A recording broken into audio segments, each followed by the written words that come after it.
You've found your way to some Blood Moon Radio bonus content. Welcome to Blood Moon Radio. I know that you guys are expecting the very first episode of Season 2, The Lovers Unleashed, but I have hit a little delay.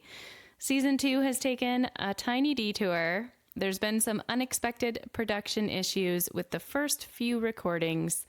And rather than release something that doesn't sound like Blood Moon Radio, I'm going to give episode 1 a little extra time. The Lovers Unleashed is still coming, and she is totally worth waiting for. But in the meantime, I am going to give you the very first bonus content of season 2. I thought it would be fun to look at some love spells and love charms. If you follow us on Instagram, you might see in the promos this season, I've been posting some pictures of love spells from various books that I have. I'm going to start, you've heard me talk on the podcast, if you listen frequently, about the Black Book of Isabel Gowdy by Ash William Mills. At the back of that book, it has other Scottish spells and charms, and there is a love charm here.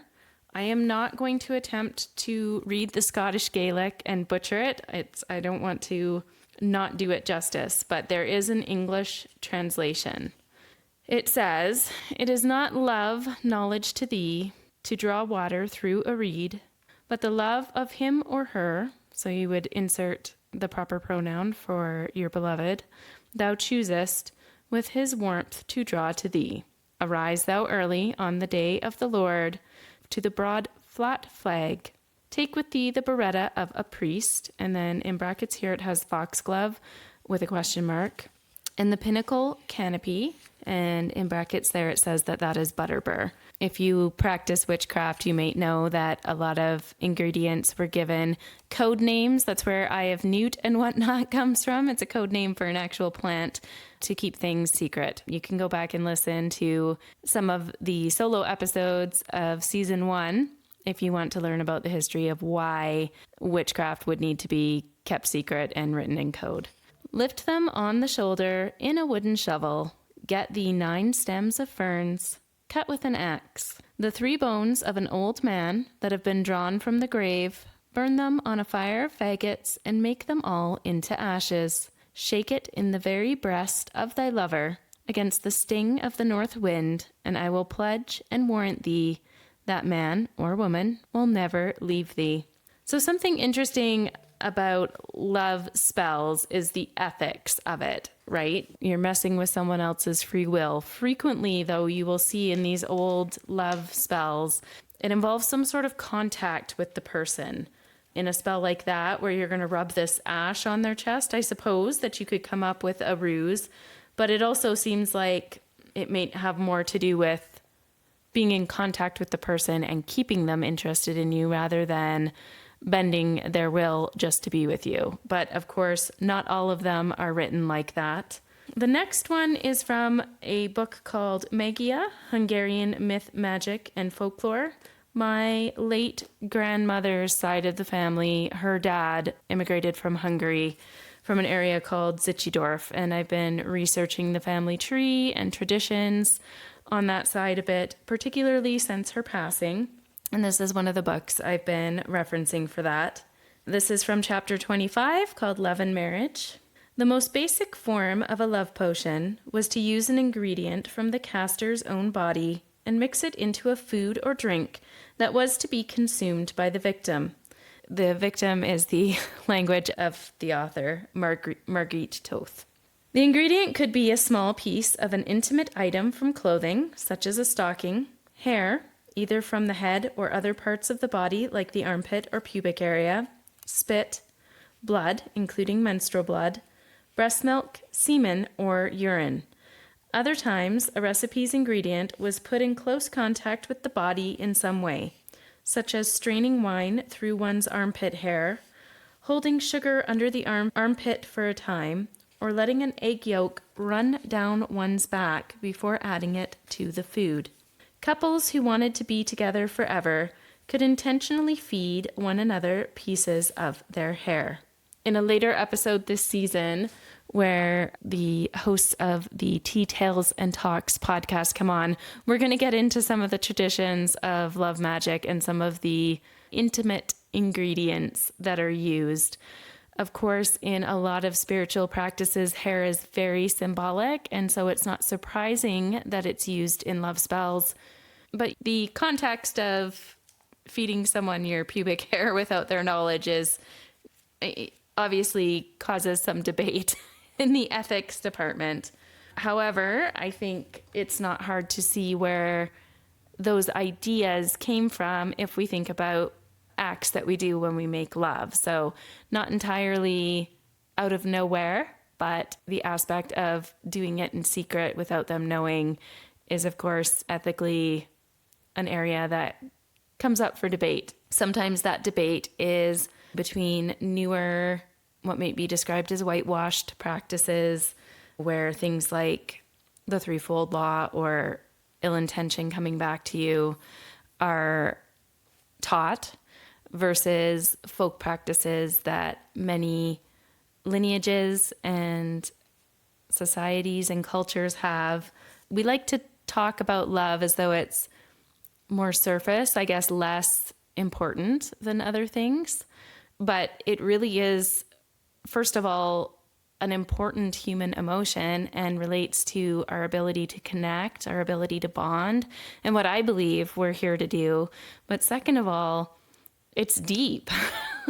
It's not just a very powerful emotion, but there's these ethical questions and these considerations. And it's one of the areas where we are connecting with other people, but we're both separate people. So finding those balances between your free will, your desire, and allowing someone else that same autonomy and walking the spiritual path of having that capacity, moving out of control into genuine respect is, I think, the work of examining and growing in love. And spell work is just an expression of how people interpret those feelings and act on them. It's an expression of where they are in their emotional landscape. And it can be a barometer for where someone is in that deeper emotional work. So it's all very interesting, and I think much deeper than a surface level topic. It can be easy, especially when we're being rightfully critical of social media's approaches to magic, things like TikTok witches and selling honey jars, telling people they can make whoever fall in love, whatever it is, right?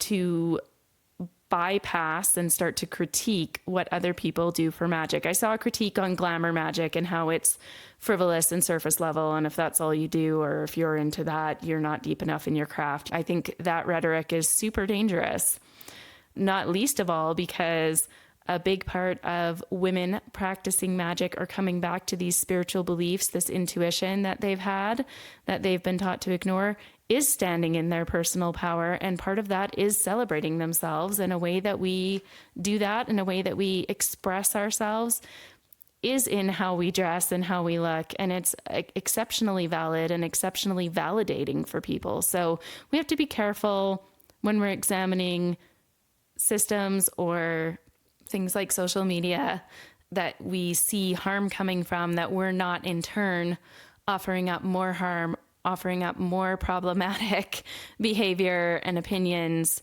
than good in trying to find that balance. It's a hard line to walk, and humans aren't great at coming to the middle ground, but it is important, that self-check and that, am I taking this too far because I've fixated on this problem that I see? I am all for the glamour magic. I get dressed up to film. I get dressed up to meet with my guests. To me, it's a celebration of myself and the parts of myself that I've been taught to hide away or not feel good about, or been told you shouldn't be so proud, that's egotistical, or that's not whatever. I'm in my 40s now. I'm over that. I'm going to celebrate my beauty, the things that I love about myself. I love fashion. I think it's an art. I think it's an expression of who you are, and no one should be limiting that, trying to tell you that it's somehow frivolous or not valid. I think it is a great example of magic in the mundane and of finding yourself, celebrating yourself. And for me, during the times of my life where I have felt repressed, that's one of the first things to go away. And it's one of the first things when I continue with the ever-loving ongoing work of growth that I come back to, because it does make me feel good about myself. And I wouldn't want anyone to take that away from anyone. They should be allowed to celebrate. They should be allowed to love how they look. They should equate it with magic. They are magic, and creating art is magic, and fashion is art. Okay, rant over. Last love spell is from Easy Enchantments, All the Spells You'll Ever Need for Any Occasion by Lexa Rosine. I have had this book, I think, since I was a teenager. It's amazing. I don't generally buy books of just spells anymore, but what's different to me about this book is that she gives a lot of background on where certain practices come from, how she developed the spell, and so it's a great learning tool. It is not an example of a book that's going to tell you you just have to do things this way that I came up with because I said that's what's going to work. And, you know, that's the real magic, right? Is the understanding, learning the knowledge, and being able to apply it in your own way. And this is the chicken heart love spell, which obviously is interesting. The ingredients are raw chicken hearts, chicken livers, chicken fat, and onions. This spell is for those of you who feel disappointed at reading that carrots, basil, and tomatoes can be used in a love spell. You had something meatier in mind. Chicken hearts, blood, fat, liver, and gizzard were all used in Slavic and Polish folk magic during the Middle Ages.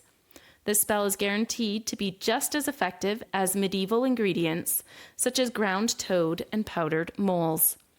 Chicken hearts are used to make yourself more attractive to the opposite sex. One common form of use was to rub the raw meat all over the body before going out to meet someone. It was believed to draw potential lovers. You can also grill the hearts and burn them until they are scorched, then scrape them with a knife to collect ash. Swallow this ash or mix it into the food or drink of the desired party. It says in brackets, please do not perform this spell on vegetarians. It would be bad karma and would probably backfire on you. Chicken livers can be used for love spells. Carve the names of great lovers into raw livers. Some suggestions: Caesar and Cleopatra, Anthony and Cleopatra, Romeo and Juliet, David and Jonathan, Vida and Virginia, Gertrude and Ellis, Burton and Taylor, Gable and Lombard, Simba and Nala. Choose lovers who inspire you or whom you wish to emulate. After carving, coat the livers with a fine film of olive oil. Grill for 10 minutes. Imagine your romantic duo as the liver grills. Next, sauté some onions to increase desire and sexual stamina. Grind and chop the liver and mix it with the sautéed onions. To top it off, mix in some schmaltz, chicken fat. Chicken fat, although very high in calories and somewhat excessive, has the magical properties of attracting someone and then making them stick to you. Just as fat sticks to your bones, so shall your love stick to you. To crack the most resistant subject, smear a little of this chopped liver on a cracker and serve. There you go. Do you have a favorite love spell? If you do, please consider leaving a comment on our socials or on our YouTube, or write to me via the Blood Letters contact form on the website. I would love to hear about it. And I will see you in 2 weeks with, I promise, the first episode of this new season, Season 2, The Lovers Unleashed. Until then, see you soon.